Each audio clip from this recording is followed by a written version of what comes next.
Hi everybody and welcome to our Module 5 Fireside Chat. This is the straight on camera again, not the fireplace in the background. I do apologize because the last chat, I think I said welcome to the Module 6 chat when really it was the Module 4 chat, but the content was correct.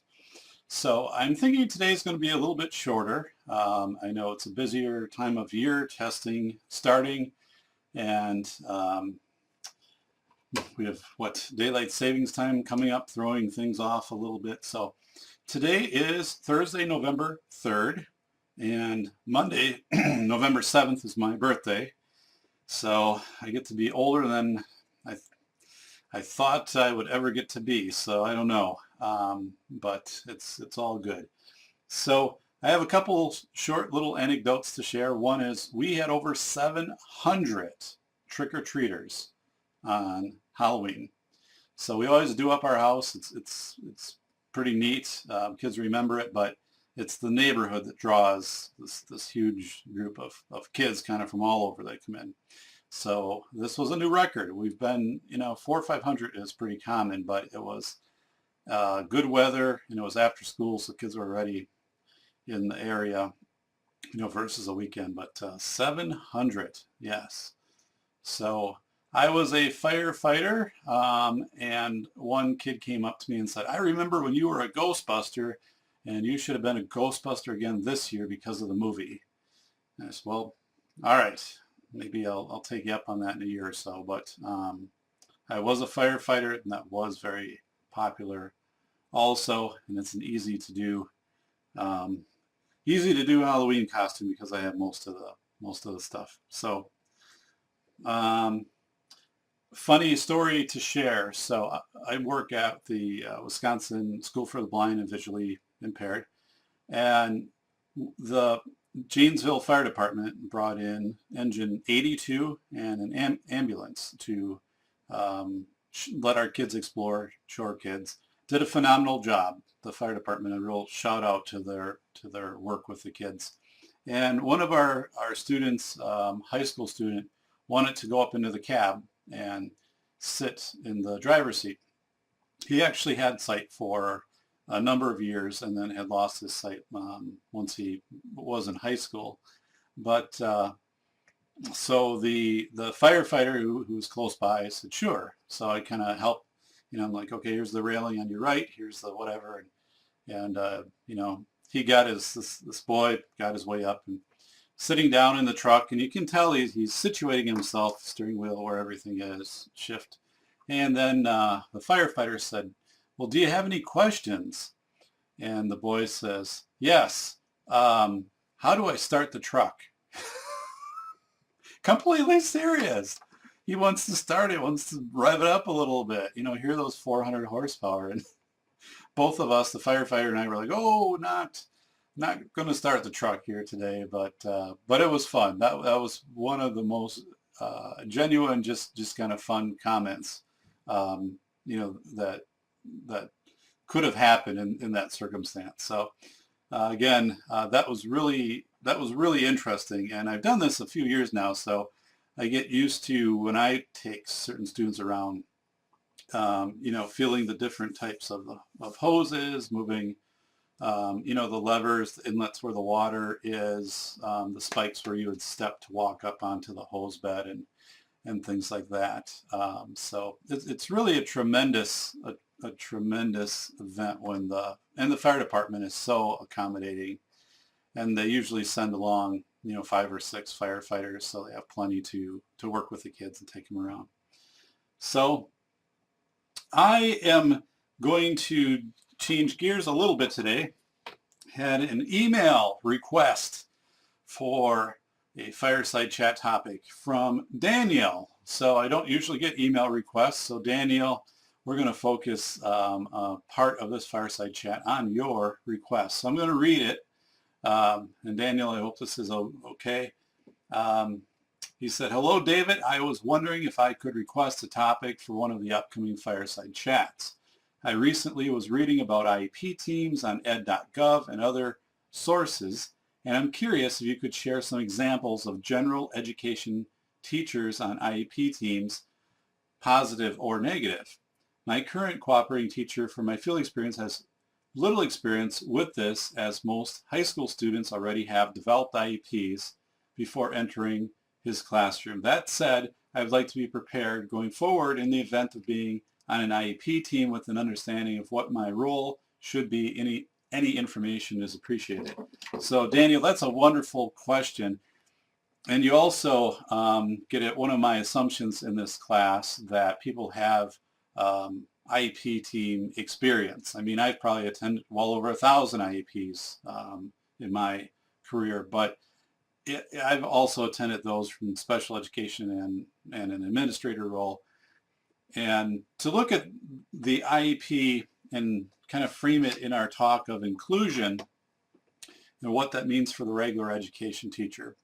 Well, first of all, it's likely that you've made the referral or have been a part of the referral if you're the regular education teacher and you're seeing that student not have academic or social success in your setting. So I'm talking about initial referral.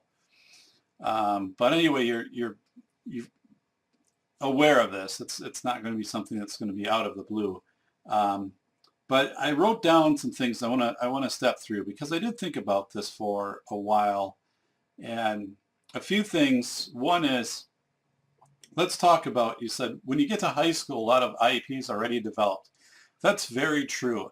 And high school IEPs for a regular education teacher, you might only see that student, during 1 hour or one block of their week, or 2 blocks. That's it. If it's elementary, you're the classroom teacher, that student is with you most of the day. But at high school, it might be, I am the student's, social studies teacher, and I see the student 2 blocks, per week for a, total of 90 minutes or something like that. So I think in those cases, you never want to come to a meeting without doing your research beforehand of understanding the student. And I'll give you an example. I had an IEP early in my career, and it was a student that had moved in. I was working as a director for CISA, so I was out to the district, but I had not met the student yet. We had an IEP, and I'm going through and reading from the file of what the student can do and can't do and all that stuff. And the parent said to me, could you pick my child out of, if I had 4 children here, could you tell me which one was mine? And and it was a wake-up point for me it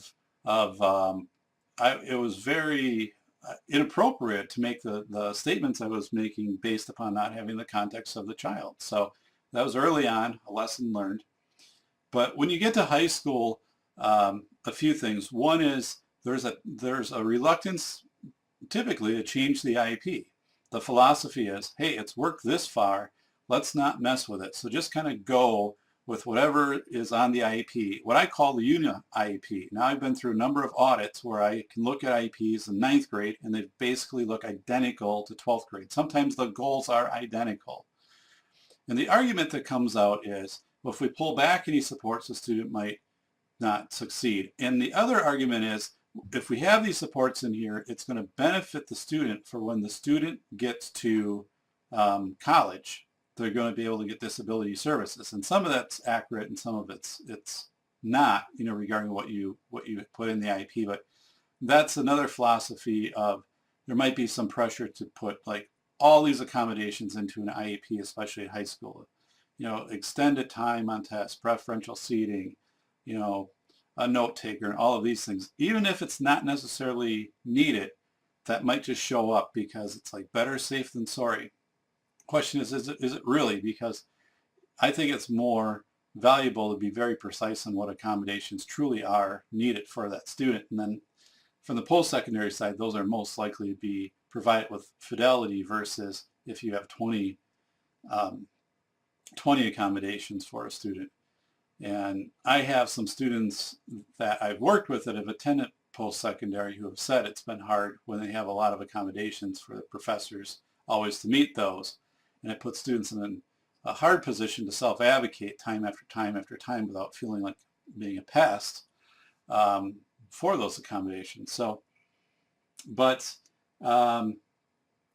One of the things I recommend if you're a regular education teacher coming to an IEP is it's okay to meet ahead of time with your IEP team to talk about, tell me about the student, what you've seen in that. You cannot say, we're going to come to the team and have this recommended placement for the student and that we think, the student should receive this amount of special education. That's determined at the meeting, but it's okay to say, how is the student doing in your setting for this? Or, talking to the student also, that you talk to the student and, say,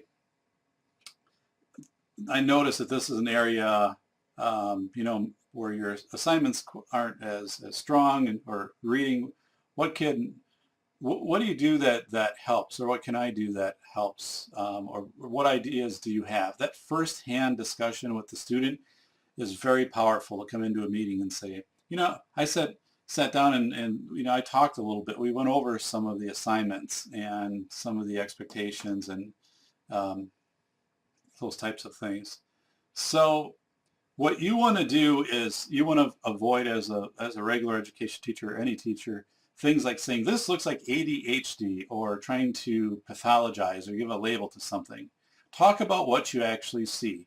And this is what I would recommend to people, and I thought it was very effective at IEP meetings. Bring in work samples. Bring in that student's work sample, a few work samples in the area where you're looking at. Let's say it's reading, it could be math, or whatever. If it's something to do with speech language and fluency, then your speech pathologist is probably involved in that. But you could talk, you could even do like an audio recording of some different students presenting something in class, and then play a 1-minute part of that student, and then a couple, a minute of another student presenting, and say, this is, we can tell there's a difference here. It's protecting confidentiality too, but I think parents just don't have a context on a lot of this stuff. Like, what really goes on in your classroom? Like, it's not a reflection of you as a good or bad teacher. It's just, give me a context so I can help to understand this. So if you can bring in, imagine, here's some samples of the students' work, here's samples of 3 other students' work, information redacted, and you can say, here's a student, who's also struggling. Their work kind of looks similar, but here's really what I'm looking for. So like when this student, if they are eligible for services, then it's to get more complete sentence development. Or you can see that they're using kind of 2-sentence paragraphs, and here we're looking for bigger sections. And I think another part is a graphic organizer. You can bring in, here's some tools that people use, and here's some tools that I can use with the student, and so forth. So I think you have all of those things definitely available to you, but bring work samples, be concrete. I also had, here's an example, an occupational therapist I worked with who would come to meetings and talk about exercises. She would do students and use like a TheraBand, which is a stretch band, and some other pieces of equipment and things. And I said, parents always then ask you, like, well, tell me what that is, or can I get that, or any to work with the student, and how does it help the student? I'm like, get a container, get a Rubbermaid container, and actually, it doesn't have to be a big one, but put these things in it that you commonly use, and bring it to IEP meetings with you, and then you can pull out some of these things and pass it around and show actually what these things are, and then how you use them, and boy, did that make a difference. So Daniel, one thing I would say is to be as concrete as possible when you come to an IEP meeting. So it's a big difference than a teacher just coming and saying, I have the recent grade book here. The last 2 quizzes were D's, and the midterm essay we're still waiting on. There's time extension and things like that, because it's like, what does that really mean? What does that mean? Suggest what can be accommodated and be realistic. So one of the things in this class we've talked about, and no one has really taken me up on it yet, but I know somebody will, it's universal, designed for learning from a student perspective. So meaning a student can demonstrate learning in different ways. I'm working with a college student right now who has a disability and who has a visual disability, and the assignments are primarily in report form in the syllabus, and I'm working with that student and that student's faculty member in order to put together a video based kind of like this, but it'd be more of a scholarly discussion on the topic. The student knows the content, but just to get that down in some kind of written format and things just isn't really a good mode. So that's something I think you can suggest is, and I think you just build that into your syllabus. You talk about it. Say, students, I do expect writing from all of our students. We do write or we do journal, and people, they have to turn their journals in or things like that. But I allow students to take, 2 assignments, and they can do these alternate ways to demonstrate learning, or they can propose a way to demonstrate learning, and I would either, agree to it or not agree per if it matches the rubric and fulfills what the syllabus would be. So those are things I think I would become ready kind of as bullet points. Here's another thing too, is I think when it comes to strengths and weaknesses, the word weaknesses I don't like, although it's like, I guess it is accurate. I would say, strengths and emerging areas. And there's some areas that are always going to be emerging or whatever, and that's fine. I mean, I don't type very fast, and I'm going to be 45, and I don't think my typing rate has increased any over 25, 30 years. But take a piece of paper, fold it in half and make sure that you have the same number of strengths as you have for emerging areas. I think that I learned that early from one of my cooperating teachers to come into a meeting. And it's not like, you need a whole bunch, but even if, 3 things on one side, 3 things on another side. So, and let's see. Daniel, another thing is time on task. I think, if you're coming in and you've evaluated, you can talk about what that student did and maybe just note on one specific day, that they had their books, had their materials out, seemed to raise their hand. I did some content checking questions, and they understood them, or they didn't, so I gave a little more support. But I'm going to hope to promote more self-advocacy, or maybe put the student into a group sometimes to help with that student asking questions. So we talked about universal design for learning, different ways to demonstrate learning. One of the things that's very common in IEPs for regular education teacher is extended deadlines. So, and I've seen this at the high school level a lot. Well, this is due on October 1st, but we're going to make it due on November 1st, and then the assignment due on November 1st gets due on December 1st. Well, I actually saw this happen once. There was a teacher who just would extend out the assignments and thinking, instead of 2 weeks to do this, we'll give you 4. Well, that doesn't work always that well, because it raises anxiety in the student, because the student still knows the assignment's due. But what you can have happen is you get to the end of the semester and you've extended everything out, and all of a sudden it's all due right then. And I had a specific experience in a high school where that happened. And we had to sit down with the student and had to call an IEP meeting, and basically the classroom, teachers worked to, reduce some of those assignments, and again allow the student ways to demonstrate those, through like verbal discussion and things, just because it was completely unrealistic to have the student, be expected to turn in like 6 or 8 assignments in 2 days.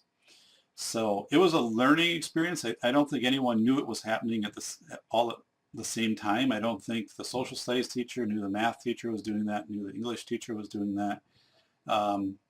And it did have a good intent behind it, but it created this situation where it almost, I mean, the student was just frantic. And so they kind of cleared the slate off somewhat and worked it out for the student. But things like extended time. Now, it's one thing if the test takes an hour and you're going to give, an hour and a half for the student to take the test or something like that. But I'm talking if you have extended deadlines and something is due in 2 weeks and you extend it out to 4 weeks, then you're extending something else out. Just think of what happens then. I already talked about the Perpetual IEP, so if you inherit an IEP, just be critical of it, Danielle and everybody out there, that it's an IEP meeting is always a discussion about placement. You're always starting with that regular education environment and then looking at the IEP and asking, does the student still require this, and this based upon what, is presented, what the student is doing, how they're performing. And I'll tell you, a lot of times there's things that you can say, well, yeah, we really haven't used this accommodation in 2 years, or I think we've pretty much met this goal, so we can back out of that and go more into self-advocacy, especially for older students, which is part of the IEP. Meaning you're teaching the student how to self-advocate, how to use a calendar to jot down when their assignments are, how to ask a teacher for notes for a class and things like that. One thing to avoid is, I've mentioned this, I believe, before, but it's what I call crystal balling. And it's a tendency at an IEP meeting when you want to start planning for the future, but you kind of go overboard. And this actually happened, and this is horrific, but I'm going to share it. This actually happened in an IEP meeting I was at years ago. And it was a 3rd grade regular education teacher. And we're in the meeting and we're talking about a young boy. And as he's speaking, he says, with the behaviors that your son is exhibiting, those are very similar to a high school student who committed suicide. So, whoa, like out of the blue, said that, completely inappropriate. And to make that assumption that there was a pattern, and actually even to make an assumption at that point that there was a mental health need. But now that's an extreme case, and something that had there been some kind of, little meeting ahead of time, like what are you going to present? What am I going to present? Things like that. Those I think are valuable. But the other part is saying, this student is, they're not going to be able to take this class, or when they get out, they're going to have to live here, or, this person's going to take care of this for them, or this, or, this, or whatever. And it's like, no, don't do that, because you don't know. I mean, we've all known students who've proven us completely wrong on our, prognosticating for what their future is. There's an awareness of things, services that might be available, but let that unfold on how the student performs. Bill Porter, when you get into week 7, will be a perfect example. It would have been so easy for a regular education teacher in elementary school, middle, or whatever, just to say, he's not going to read. He's a slow reader. It takes forever. The best thing is people are just going to read, for him.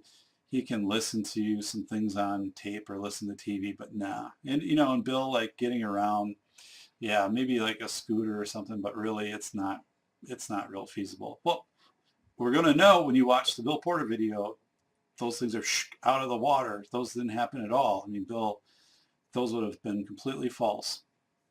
So, I guess, Daniel, I would say use what we've had in the modules too. When you come into a meeting to know, and these are good things to know ahead of time. I mean, has the student experienced some station teaching? Talking to previous teachers is a big help in that. Has there been any co-teaching, any opportunity for co-teaching, even teaching assist, somebody coming into the classroom? What would be the expectations there? I think a point you want to get across is that you maintain rigor, that you're going to have rigor for this student, and that's going to get you respect also when you come to the meeting with that. if you do feel, that the student is doing fine in your class without accommodations, you might want to convey that ahead of time with parents, not to say, I'm going to recommend that the student doesn't receive any, supports or doesn't receive special education for, math or whatever necessarily, but just to say we have the IEP coming up and the student's really performing strong in these areas, and I'm going to talk about that. Because in talk with other team members, I've seen discharges, for example, happen at meetings where the team has already talked a little bit about the strengths of a student and how things are going, but I've never really seen that play out very well at a meeting when it just comes out of the blue from someone saying, you know what, I think I'm going to,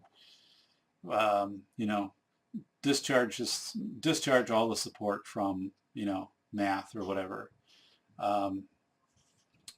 So you have to build your case for that, especially, at for an older student. But it's a very great combined question that you gave. And I work with some new teachers, who are in their first and second year.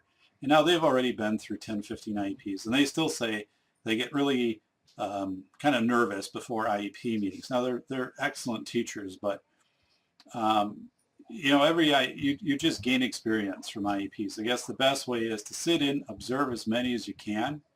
I think that would really help you. It helped me in my student teaching. Observe those, and ask your regular education teachers how they prepare.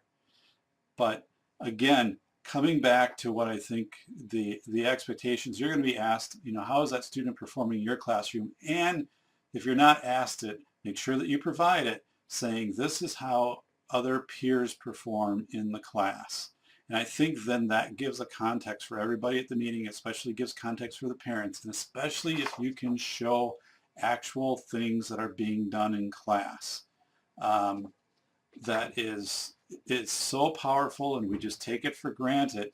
And yet a number of IEP meetings happen where, projects are talked about, or, things, and it's all abstract, like that occupational therapy example I gave you. Make it as concrete as possible. I worked with a regular education teacher who regularly, would take little video snippets of students presenting in front of class and things like that, and then would save those to a secure drive at the school, and would then show those during student, at conferences as a way to, convey in a context to parents how the student was performing, and then also brought it to IEP meetings. And some had historical, little video clips. So if here was a student presenting 2 years ago, and look at, here's a student today, here's a difference. So again, I mean, some of that confidentiality you have to be careful of, but it's one of those things that the resources are out there. So, I mean, go for it, use them. And try as much as you can to get students to contribute to their IEP. If they're not going to lead the IEP, have them at least give a statement of, here's what I'm good at, here's what I'm not as good at, and here's how I'm going to get better. And some students will even make little PowerPoint presentations about themselves. I'm working with a student right now who's making a presentation about himself, and it's called Resiliency, high school student. And he's been through 19 surgeries, great kid. And he's going to use this video then with future employers and other clubs that he wants to, participate in, and things like that. And it's really a big step for the student to do that. So let us get into module 6. So 6 is universal design for learning. I've already talked about it a lot. I think, Daniel, that gets to the heart of what I was talking about in my response to your question. I still see a lot of syllabi or syllabus or whatever that are, first of all, they're very long. They're too long, but they're so heavy on written output. And then, it's the nebulous. 100% of this class, 25% is this written assignment, 25 is this, 25 is this group one, and then 25 is participation, which no one really knows what that means. because you aren't giving examples and rubrics. And when you give an assignment, attach a rubric, or attach a rubric for one, that's a must, but give some exemplars, or at least have them available in class for students to look at. I don't know necessarily if you have to put them with the syllabus, but I think, you either, put them up on a board, pass them out, put them up on, whiteboard or a smart board. But I think that's really a powerful thing when we talk about, making a syllabus much more functional. Like right now I'm doing this fireside chat, and I know teachers that do, weekly little fireside chats, high school teachers who just kind of do a recap of this is what we talked about, this is what we, addressed this week. And then sometimes parents will go in and they'll watch it, and it's maybe like 20 minutes long, and that will help them to understand what their student is working on and help that student. Think about, so many kids in sports and things like that too, that little refresher. I know a number of times if I could have gone in and just watched a little recap of my either professor or my high school teacher, or maybe middle school teacher, that would have helped me a lot. And for my parents in elementary school, what exactly did your teacher mean by this, or what did they mean? Well, you can go on and check the little video. So Module 7, take a look ahead. We're already into November, so it's really not that far out there before we get to the Bill Porter Plan, your capstone project. And it's a plan I think you're going to be very passionate about. It's going to be very moving for you. Take a look ahead. So Bill Porter, you'll read, you'll see the video on there. And what you'll do is you'll take this image of Bill when the story was done on him when he was in his 60s as a door-to-door salesman. He talks about when he was in school, the experiences he didn't have, some of the bullying. He grew up without a father, but yet look at how resiliency played such a part in Bill becoming who he was. Look at the supports he uses in his environment. I think it was a bellhop to button his cuffs or else tie his shoes, one of the two. But another aspect of the Bill Porter Plan is when you write that should be a fun assignment. A lot of people will email me afterwards saying, boy, I really enjoyed this. And then they actually will show the clip to peers, peer teachers, and they'll use it for bullying awareness and even disability awareness. It's very, very powerful. But when you're writing the Bill Porter story or your Bill Porter paper, you're going to write it in a narrative. So it's going to be like, I met with my principal today, and she notified me that we have a new student starting, and that student's name is Bill Porter. And you're going to either be Bill's, if you're a classroom, your fourth grade teacher, Bill being your fourth grade, or maybe if you're a reading specialist, if you're a high school social studies teacher, science, whatever, you're going to have some role where Bill's going to be in your class. You're going to be helping Bill. Or else the principal's going to say, I want you as a regular education teacher, you're going to see Bill 2 blocks a week. But I want you to be a person to help champion Bill's transition to our school so he transitions well, that we have an induction into our school, disability awareness occurs. So your paper might start out, I was made aware of Bill Porter, and Bill is moving to our school. He'll start here, in this date or whatever. And, I'm aware Bill has cerebral palsy. I don't know that much about cerebral palsy, so I decided to go on the internet, and I did find, these links. You can put them down. And I found United Cerebral Palsy and was able to get a lot of stuff off their website. I gave them a call. They were sending me out some materials and, like a video I can show at a staff meeting. And then here's how I'm going to work to educate staff about CP and about Bill. Here's how I'm going to get to know Bill. Are you going to bring him in? Are you going to have him kind of tour the school with you? Make sure he can open up his locker. Can he carry a lunch tray? Have Bill try to type something, just to kind of check your early things there. And then how are you going to make other staff aware? Because some staff will automatically calibrate down for Bill. They'll look at Bill. look at CP and think there's a cognitive disability, which Bill does not have. He does not have an intellectual disability. So how are you going to do that? And how are you going to have a safe forum where staff can ask questions? This is absolutely true. When I was working at CISA, we had a gentleman who started work who was blind, completely blind. And the day he started, there were pink flamingos that were up both sides of the steps that went to the building. Long series of steps. And everybody thought it was just kind of a joke that someone had put these pink flamingos out. Later to find out that it was one of the staff put those out because they did not want this person to fall off the side of the steps, because it was kind of on an incline, and if you fell off, you could probably twist an ankle. It wasn't anything where you'd fall a big distance, but it was done as a measure to try to give this person an idea where the sides were. And this person just did that on their own. They didn't really consult with anyone, but they thought it was going to be a good thing, and it was a good-hearted gesture to do.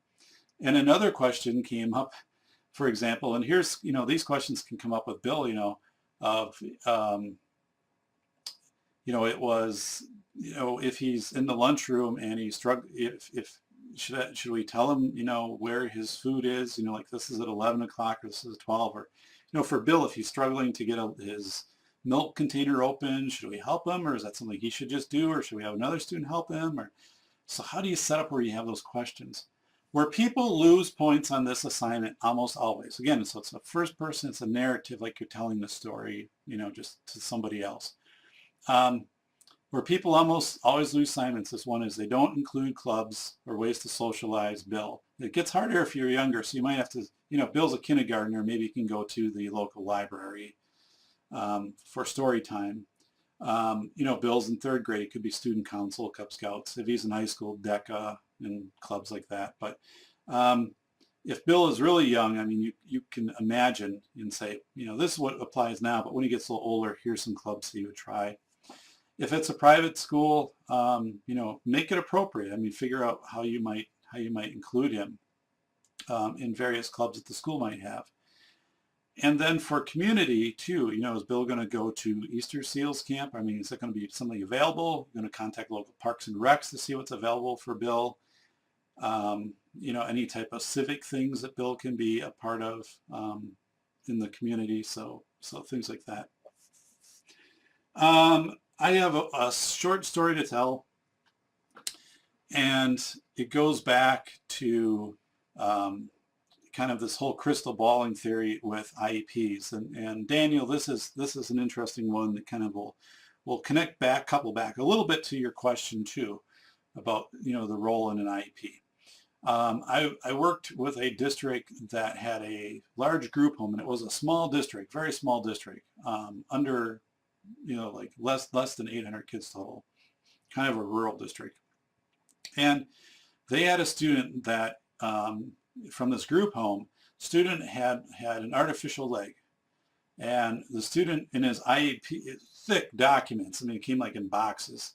And I remember reading through this, and the student was suspended because he took his artificial leg off and beat another student with it. So, whoa. And this student, when he came to school, I mean, was given a clean slate by all of the teachers, and it took a long time for him to be trusting of the staff, but he did trust the staff, really did well, flourished academically. The group home was out of town about 3 miles. Instead of taking the bus, and this kid was already in pretty good shape, he would walk that distance because he was really getting into fitness. And I don't know if he went out for sports, but he did like stay in the weight room and things like that. And just became a really cordial, outgoing young man. Went on to culinary school in Minnesota, graduated, and then became a chef, and returned to the school a year or two later to thank all of his teachers. And a real success story. And I mean chef as in like independent. He wasn't living with anyone, no other supports. I mean, really flourished. I mean, we think of the show Chopped, which is on my house all the time. And I kind of like it, but I mean, this is a chopped type of kid. I mean, this kid was talented, but it was a case too where in regular education, if you're a regular education teacher, special ed, whatever, I think when kids come into you, you've got to do some of that blank slating, because the context of where that child was before, the situations, who they lived with, where they lived, even if it was a previous teacher, how they had that relationship with the teacher, a group of kids, the grade level, all of that stuff. The more and more I have been working with IEPs, the less and less I read of the IEPs until I really get to know the student. I mean, I understand the disability. Of course, anything that has a medical concern, I'm very aware of immediately. But I want to get to know the student and then really kind of get in and try to understand that IEP and how students came to be, what forged them into the students that they are right now. Closing with that, I had one student that had an IEP. Student was, it was just this numerous timeouts, seclusion, and all of this stuff, and just, boy, it was a scary IEP to read. And after working, the student had moved to us. We didn't have any of that, not once. I mean, and completely in a year worked it out of the IEP. It wasn't even like remotely seen ever.